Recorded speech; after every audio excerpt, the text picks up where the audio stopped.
Hari ini, mari kita buka lembar pertama dari kisah yang begitu melegenda.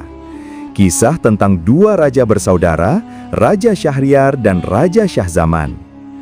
Pada zaman dahulu kala, di negeri Persia, hiduplah seorang raja besar dari keturunan bangsa Sasaniyah. Sang raja memiliki dua putra gagah perkasa, Syahriar sang sulung dan Syahzaman sang adik. Keduanya tumbuh sebagai pangeran yang bijaksana dan tangkas di medan perang.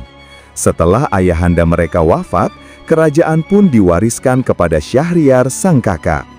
Ia memerintah dengan adil, rakyatnya hidup makmur, dan negeri itu pun terkenal sebagai kerajaan yang penuh kedamaian. Adapun sang adik, Syahzaman, diberi kekuasaan di negeri Samarkand, tanah yang subur di antara pegunungan dan sungai jernih. Waktu berjalan cepat. 20 tahun telah berlalu sejak kedua bersaudara itu terakhir bertemu. Hingga pada suatu hari, Raja Syahriar diliputi rindu yang mendalam kepada adiknya.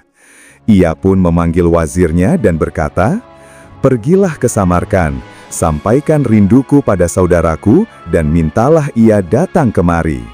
Sang wazir pun berangkat membawa rombongan besar, menempuh perjalanan selama 10 hari siang dan malam, hingga akhirnya tiba di gerbang Samarkand. Raja Syahzaman menyambut utusan itu dengan penuh hormat. Mendengar kabar dari kakaknya, hatinya pun berbunga-bunga. Ia berkata, "Sampaikan pada saudaraku, aku akan datang. Beri aku waktu 10 hari untuk bersiap." Namun, malam sebelum keberangkatannya, Syahzaman teringat, hadiah cincin berlian yang hendak ia berikan kepada kakaknya tertinggal di kamar istana. Tanpa membangunkan siapapun, ia memutuskan untuk kembali diam-diam. Tapi ketika ia membuka pintu kamarnya, langkahnya terhenti. Dadanya bergetar hebat. Di hadapannya, sang ratu, istrinya sendiri, terbaring di pelukan kepala juru masak kerajaan. Dunia seakan runtuh. Dengan hati hancur dan mata merah oleh amarah, Raja Syahzaman mencabut pedangnya dan membunuh keduanya tanpa suara. Ia meninggalkan istana sebelum fajar, membawa luka yang dalam di dadanya. Beberapa hari kemudian, ia tiba di istana kakaknya, Raja Syahriar. Sang kakak menyambutnya penuh sukacita. Kota pun dihiasi bunga-bunga dan lentera untuk menyambut sang tamu agung. Namun, di tengah pesta itu, Syahriar melihat wajah adiknya pucat, matanya sayu, dan tubuhnya lemah.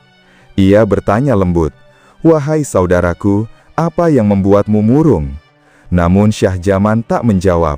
Ia hanya berkata, "Biarkan aku beristirahat saudaraku." Beberapa hari berlalu. Syahzaman duduk termenung di jendela istana, menatap taman yang asri. Tapi tiba-tiba, dari balik gerbang belakang, ia melihat pemandangan yang tak disangka-sangka. 20 orang dayang berjalan keluar. 10 di antaranya ternyata lelaki yang menyamar sebagai wanita. Mereka ditemani oleh sang permaisuri, istri Raja Syahriar. Di taman itu, sang ratu bersenda gurau dan berbuat maksiat bersama mereka tanpa malu. Syahzaman tertegun. Namun dalam hatinya ia berkata, "Ternyata kesedihanku lebih ringan dari yang kupikir, kakakku pun bernasib sama."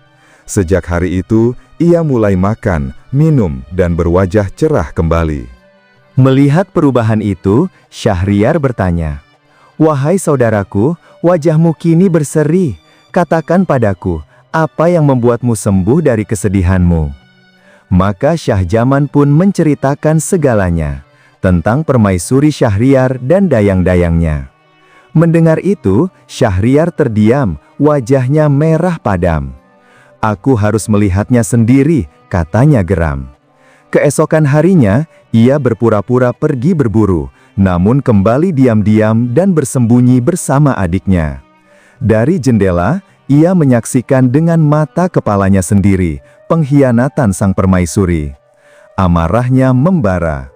Ia berkata pada adiknya, "Cukup. Ayo kita tinggalkan kerajaan ini. Aku tak ingin hidup di antara pengkhianatan."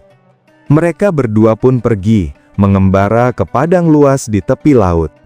Di sana, mereka melihat pusaran hitam di tengah samudra. Awan itu naik ke langit, berputar, lalu turun ke tanah di hadapan mereka. Dari pusaran itu, muncul sosok jin raksasa, membawa peti kristal bergembok 7. Ketika ia membukanya, muncullah seorang wanita cantik. Jin itu berkata, "Wahai permaisuriku, aku ingin tidur di pangkuanmu."